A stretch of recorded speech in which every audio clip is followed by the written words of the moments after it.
10:41 ng hapon mga pards. Nagabang pa kami ng isang booking na pooling booking kasi yung dala-dala namin dalawang regular na to eh. Kaya pooling booking ang kailangan namin. Kaso walang nagpo-pooling booking, parang puro galanti lahat ngayon ah. Nawala yung mga kuripot, kilala mo ba?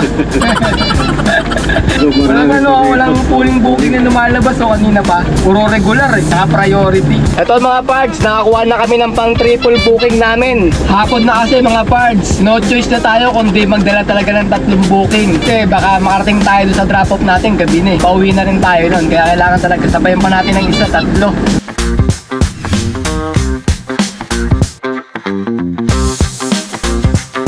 Mga pards, today is another booking day na naman tayo. June 13 ngayon, Friday 2025, 9:42 AM. First booking from Novaliches proper going to Manila sa halagang 950. Ang layo ng pickup location ay 1.7 km. 1,000 kg to. Papunta na kami sa may pickup location. Ano pala ngayon, Tay? Friday the 13. Anong gagawin pagka Friday the 13? Maraming dyan. Maraming anga-anga. Yung stress eh, maraming tanga-tanga dyan. Ingat ka. Kailangan ingat-ingat sa kalsada. Ingat ka dyan. Kasi may bigla na lang tumatawid dyan, tatanga-tanga. Totoo pa ba yun? Oo, yun. Magaya dyan, no? Isa pa nga lang eh. Alang iya. Diba? Tinasabi ko na. Sabi na ni tatay eh, kalalabas pa lang namin eh. Marami agad. Sir, good morning. Dalabog po sir, pick up kami. Ang nag-book sir si Herrera.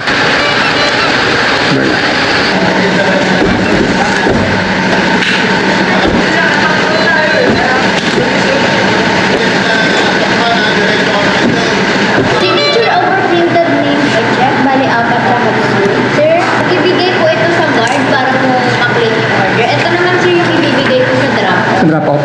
Sir ah. Dapat yan. Okay, first booking na pick up na. Papunta na kami ng drop-off location. Ang layo ng drop-off location ay 22 km. Alright, let's go! First booking, diretso na mga parts kasi mabigat yung dala-dala natin. Frozen meat, 1 ton yata to eh. Kaya medyo mahirapan sakyan natin. Kaya diretso muna namin ni tatay ito. Papunta to ng San Andres, Manila. Ngayon linggong to mga parts. Ngayon lang kami bumiyahe ni tatay. Kasi may inesikaso kami yung motor niya. Pa-comment naman sa baba mga parts. Patulong kami kung alam nyo ah. Kasi ganito yun eh. Yung motor ni tatay nakarang araw pinarehistro namin. Pagkatapos sa rehistro niya lumabas na rin yung plate number. Pagkatapos tinignan namin yung CR niya, nakalagay doon Region 4. Eh yung may-ari naka-address sa may Imos Cavite, yung may-ari ng motor dati ng first owner. Ngayon sabi ni tatay puntahan daw namin kasi sa may Imos Cavite daw yun eh.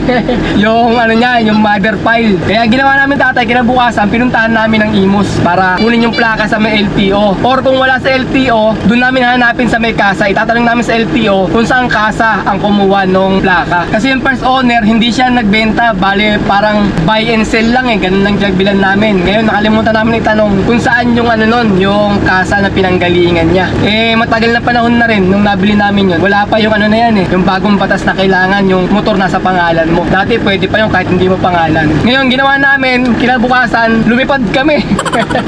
Papunta kami ng Imos. Pinuntahan namin doon. Ngayon, binigay ko yung papel. Ang sabi sa akin, anong gagawin natin dito sir? Sabi ko, sir, kasi sa LTO nagparehistro kami kahapon. Ngayon, sabi dito daw yung mother file. Kaya nandito daw yung plaka. Sinabi sa amin nung ano doon, nung tao doon sa may LTO, sa may Imos. Eh sir, hindi naman to dito sir eh. Region 4 to eh. Pag Region 4 sa Batangas yun, sabi sa amin. Ngayon, anong nangyari? Man, pakihanap naman kung saan sa Batangas. Tapos tinignan niya sa may file. Mother file nito dati, pinakaunang rehistro nito, doon sa may Lipa, Batangas daw.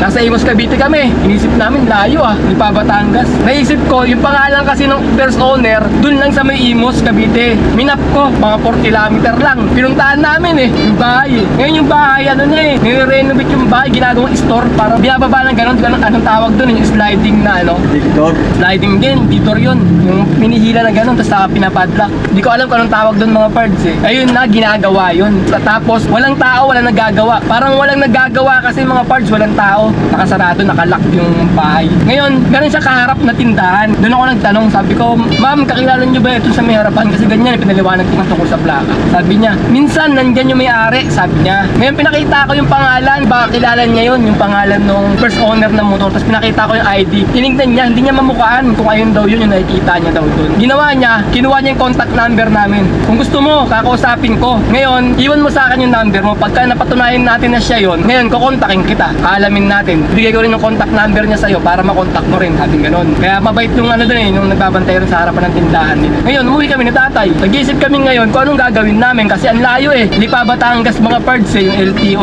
Pagkatapos, sabi pa sa amin sa Imos LTO, sir, baka wala na sa may Lipa Batangas LTO yun. Baka dinala na or kinuha na ng kasa na pinagbilan niya. Nandun na sa kasa yun, malamang yung ano nun, yung plaka niya. Baka kinuha na ng kasa. Ang problema nga namin, hindi namin alam kung saan yung kasa. Kaya nga pinuntahan namin sa bahay yung dating may-ari ng motor para alamin namin kung saan niya nabili yung motor or kung saan kasa galing yun. Kasi nakapangalan sa kanya mga parts. Baka alam niya makatulong siya sa amin. Kaso, wala rin sa bahay nung pinuntahan namin. Sarado yung bahay. Hindi rin namin sure kung siya pa ang nakatira doon. Yung pangalan na yun, siya pa may-ari ng bahay na nilagay niya sa address niya. Kaya kung alam niyo mga parts kung anong gagawin namin, pa-comment naman sa baba para matulungan natin si tatay. Mahanap namin yung plaka niya. Kasi next year, ipagbabawal na yata yung walang plaka na dumaan sa kalsada. Kailangan lahat may mga plaka na daw. Napapalitaan ni tatay yun sa mga internet, ganun. Mahilig siya manood ng sa Facebook Naniniwala sa mga sabi-sabi ng mga vlogger. Medyo traffic mga parts dito sa may Quezon Ave, corner G. Araneta na yan dyan. Lagi naman traffic yata dito Himala lang pagka maluwag na dumaan ka dito. Dadaanan namin mga parts, mag-Espanya kami, tapos kakaliwa kami ng Lacson, tapos papasok kami ng Pedro Hill. Yun, malapit na rin yung San Andres, Bukid, Manila, yung pag-delivera natin mga parts.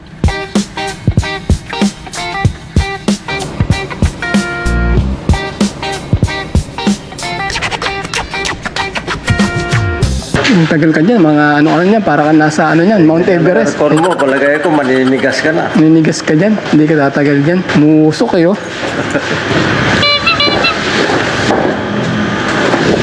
Magkano yung bayad dito, sir? 950 sir. Dapat ganyan yung aircon mo doon tayo Ganyan dapat yung aircon mo doon sa loob. Ganyan kalakas Ano, maninigas ka dyan? Freezer yan. Freezer. Isang oras mo lang dyan, pag di mo pinatay, patay ka dyan. At karayumahin ka na, no? Makatao yelo ka. Bababa kami Binondo mga pards. Malapit lang naman yung drop-off natin sa may Binondo. Kaya doon kami pupunta para magabang ng booking. Time check, 1:28 PM. May nakuha na kaming second booking from Manila going to Caloocan North sa halagang 709. Ang layo ng pickup location ay 300 meters lang. 300 kg lang to. Papunta na kami sa may pickup location. Pickup o lalamove? Ay, sir, Ito ma'am. Ano? Uy, basura. Yan siguro ang aso yan. Kasama to ma'am.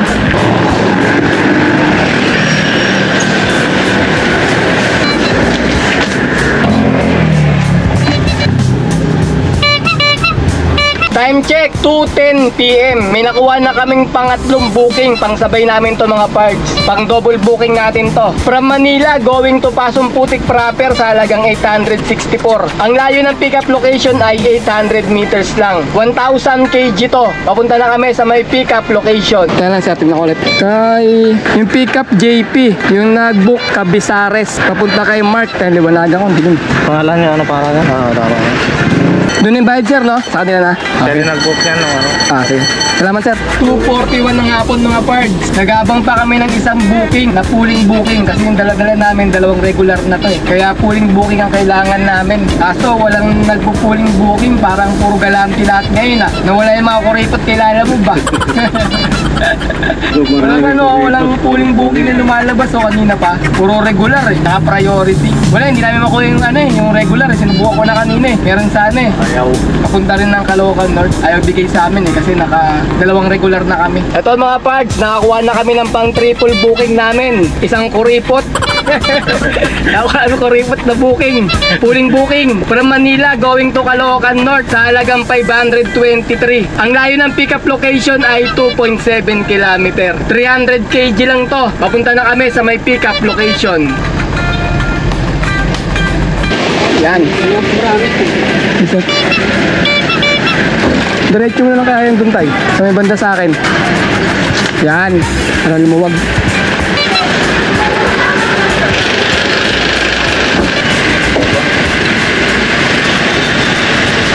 Check mo sir kung tama yung booking. Meron Rose. Oh, Bing, okay. Ang pick up. Tama. Sa akin din drop off na sir, asawa ko yan.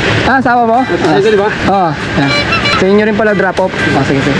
Okay, na-pick up na namin yung triple booking. Papunta na kami ng drop off location. Ang layo ng drop off location ay 22 km. Alright, let's go! Yung tatlong booking natin mga parts, isang Pasong Putik proper, dalawang Caloocan North. Kaya yung Pasong Putik proper muna, unang di-deliver namin. Bago kami pumunta ng Caloocan North, mga parts, dalawang booking ang da-drop natin din doon. Hapon na kasi mga parts, no choice na tayo kundi magdala talaga ng tatlong booking. Kasi baka makarating tayo doon sa drop off natin gabi na eh. Pauwi na rin tayo nun. Kaya kailangan talaga sabayan pa natin ng isa, tatlo. Nasa may Quezon Ave na tayo mga parts. Friday ngayon, kaya medyo matraffic yung kalsada ng Quezon Ave ngayon. Sandigan na tayo mga parts. Buti maluwag yung Commonwealth ngayon. Walang traffic. Malapit na kami sa Maylitix, so, pero kita mo naman yung kalsada.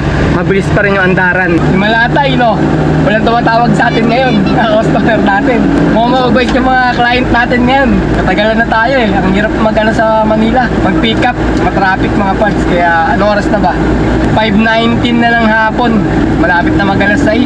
Nasa may bandang Palitex na kami. Time check mga parts. 5:55 PM. Mag-alas 6 na. Nasa may drop off na kami sa may Pasong Putik proper. Hinihintay na lang namin lumabas. Bababa daw siya eh, sabi nung magre-receive.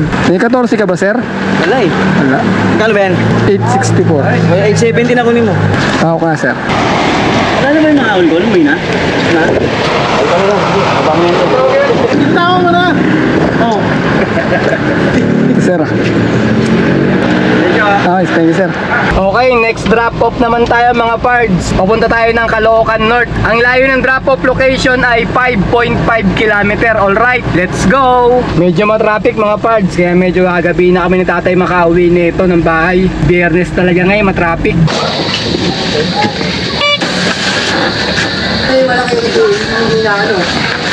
Wala na?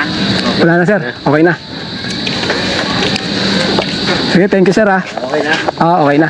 Next drop off ulit tayo mga pards. Pang-apat na booking to, drop off. Ang layo ng drop off location ay 5.2 km. Alright, let's go! Ayan mga pards, 7:43 na ng gabi. Ito yung kinita namin, naka 2,436 kami. Bawasan nyo na ng diesel yan, tsaka pangkain. Tapos plus yung tip. Bahala na kayo mag-add ngayon. Medyo pagod tayo mga pards eh. Sige, maraming salamat ha.